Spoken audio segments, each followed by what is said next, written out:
Assalamualaikum rekan pembelajar. Pada seri pengelolaan piutang negara di Kementerian Lembaga kali ini, kita akan membahas terkait penagihan piutang negara pada Kementerian Lembaga.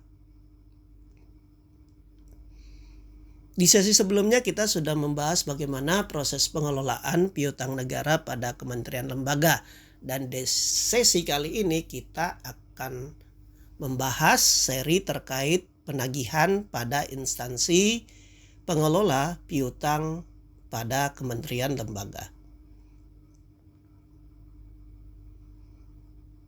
Penagihan di sini adalah dokumen yang diterbitkan oleh Kepala Satuan Kerja di Kementerian Lembaga untuk penagihan pertama piutang penerimaan negara bukan pajak kepada pihak terutang, di mana penagihan ini dibagi menjadi dua. Yang pertama adalah penagihan tertulis dengan surat tagihan, di mana tertulis ini dilakukan terhadap semua piutang. Dan yang kedua dilakukan dengan cara penagihan optimalisasi piutang negara. Untuk optimalisasi sendiri dilakukan dengan mempertimbangkan asas efektivitas dan efisiensi.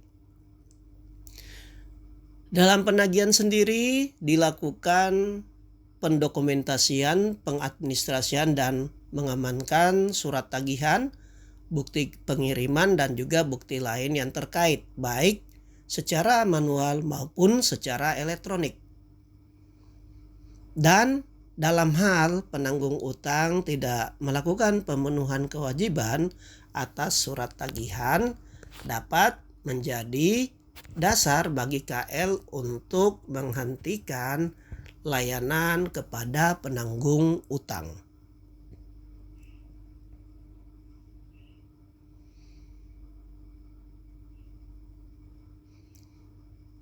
Terdapat 3 pengecualian tata cara penagihan tertulis dengan surat tagihan, di mana tata cara penagihan secara tertulisnya mengikuti ketentuan dalam perjanjian dan atau peraturan perundang-undangan yang mengatur. Di antaranya adalah untuk piutang yang timbul karena adanya pembiayaan atau penyaluran dana, lalu karena hasil pemeriksaan penerimaan negara bukan pajak, dan untuk piutang negara dengan tata cara penagihan tertulis yang diatur secara tersendiri.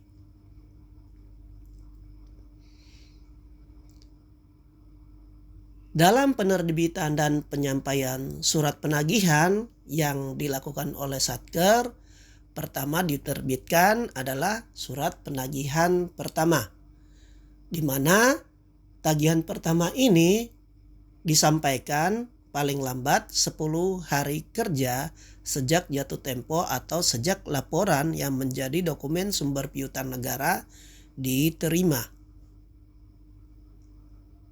Kemudian diterbitkan tagihan yang kedua apabila dalam jangka waktu 1 bulan sejak tanggal surat tagihan pertama penanggung utang tidak melunasi seluruh piutang negara pada Kementerian Lembaga. Dan diterbitkan tagihan ketiga apabila jangka waktu 2 bulan sejak tanggal surat tagihan kedua penanggung utang tidak melunasi seluruh piutang negara.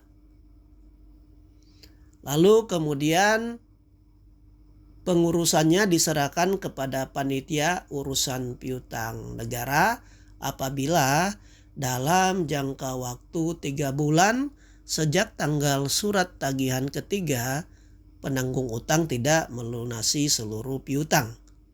Dilakukan jika upaya optimalisasi tidak dapat dilaksanakan.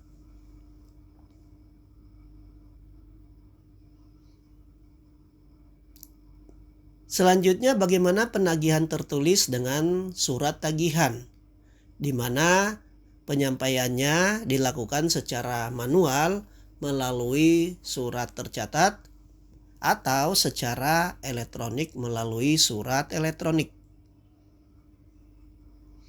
Penyampaiannya untuk nilai piutang 50 juta sampai dengan 1 miliar, maka diantar langsung oleh pegawai yang ditunjuk dan dilakukan tanda terima.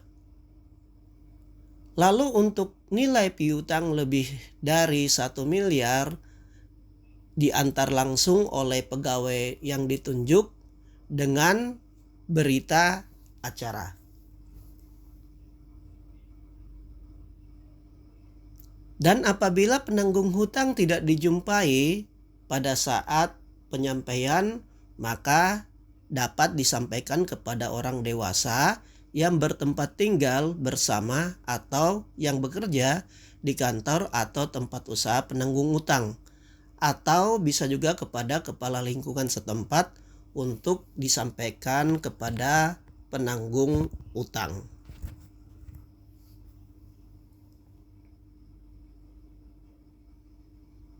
Berikut contoh surat pengagihan kepada penanggung utang.